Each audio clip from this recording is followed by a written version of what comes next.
Okay, College Algebra 5.3a video. This is matrices and systems of equations. All right, Chapter 5 has to do mostly with matrices, but we started out with the first two sections, 5.1 and 2, doing systems of equations because matrices are actually another technique for solving systems of equations. All right, so when you had a system of equations like 2x minus 3y equals 7, and then x plus 4y equals negative 2, you had a certain procedure to do there, and that procedure was multiply the bottom by negative 2, so that when you add these, you get rid of one of your x's, you solve for y, you plug things back in, and you solve for the x. Matrices are very similar, but one of the things that you notice about systems of equations when you do it this way, whether you use elimination or substitution, is that you just deal with the coefficients, the numbers in front of the letters. You multiply this whole thing by negative 2, and it changes this to negative 2, this to negative 8, and this to a positive 4.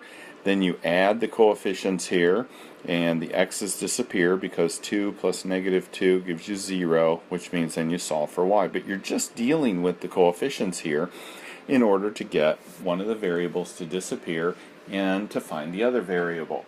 Okay, so since we just deal with coefficients, let's streamline this a little bit and just write it with the coefficients here. So top number would be that, and the bottom would be a 1, a 4, and a negative 2. Alright, and one of the things that we do is when we're dealing with matrices, we put a bracket around this. Instead of an equal sign, we just draw a line. And that is in a matrix form. A matrix is singular, and plural if you're talking about several, like a family of matrices going on vacation. Okay, you've got matrices. Alright, and we've got some definitions here that I want to look at. So let's go ahead and look at this. This whole thing is called an augmented matrix. Okay, and it's called an augmented matrix because we not only are dealing with our coefficients here, the numbers in front of the variables, but we're also dealing with constants, numbers that are all by itself without any variables, and they're listed here. So this is called an augmented matrix. If we are going to talk about just this part of the matrix, it's called a coefficient matrix.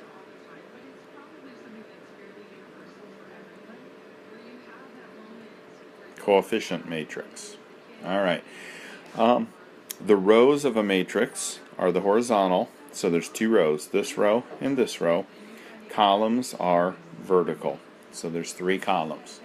And we name this matrix according to its rows and its columns. So this is considered a 2 by 3 matrix. 2 rows, 3 columns. If we're just dealing with the coefficient matrix, that would be considered a 2 by 2. So we can say that the coefficient matrix is a 2 by 2. The augmented matrix, which includes these numbers here, is a 2 by 3.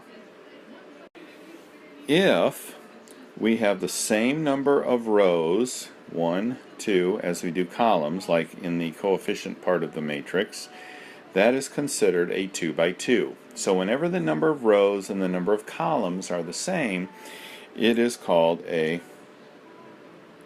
square matrix.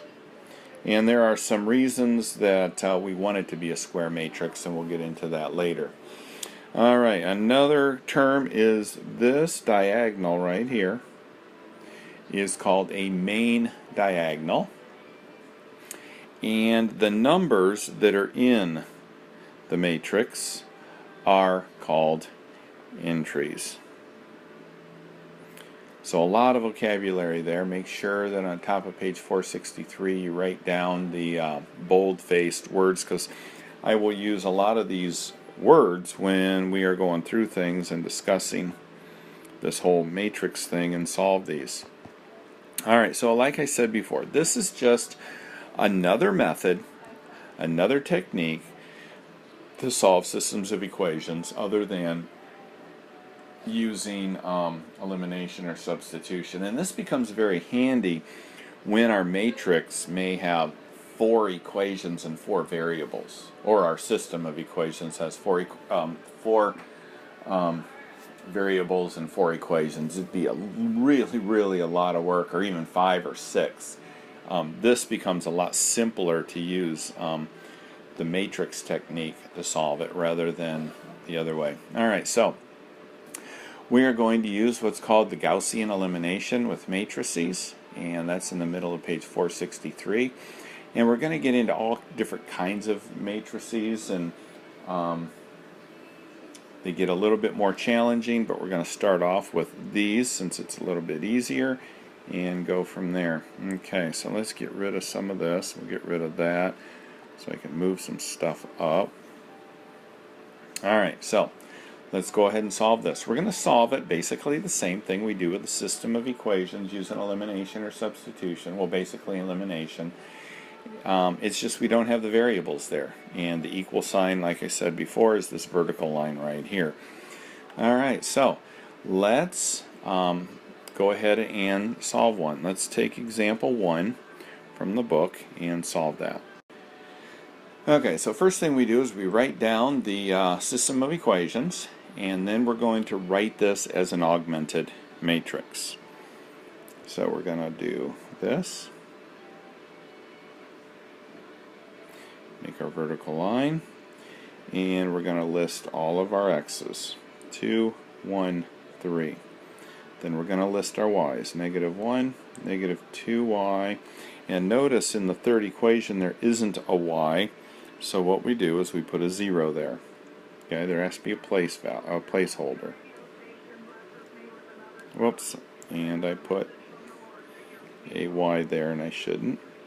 I can't erase it, so I'll just make that go away. That's a 0. And this is a 4, and all their side of the equal, I get a -3, -6, and 7.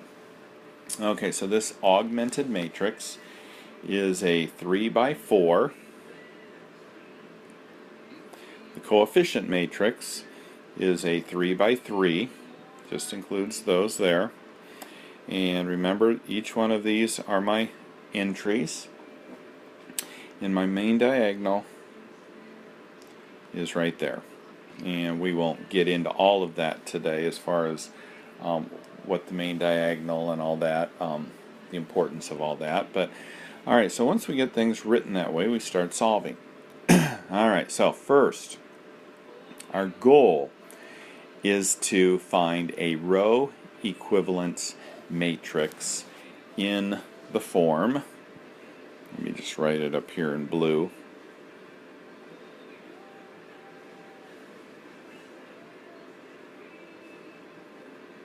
and I'll explain what all this is in just a minute.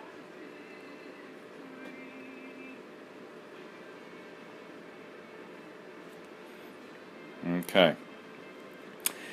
1, 1, 1. This diagonal needs to all be 1s. Everything to the left needs to be 0s, and everything to the right can be any number. A, B, and D. Just means any number can go there, any number can go there. Okay? So my goal is not to worry about what these numbers are or these numbers. All I'm concerned about is getting this matrix here to be all 1s down here. So I need to change this 2, this -2, this 4 to a 1. This 1, 3, and 0. These 3 here need to be 0s. That's my goal. I don't care about these numbers. I don't care about these numbers. Okay? So, that is our job. 1s here, 0s here.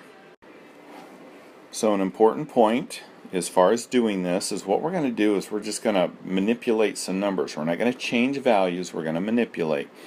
If I want a 1 in a space, so these three need to be 1s, I use multiplication. If I want zeros in a place, I use addition. So that's good to remember as we go along and we try to solve this. So what I'm going to do is I'm going to end this video because I only have about 4.5 minutes to go, and it'll take longer than that to explain how this happens.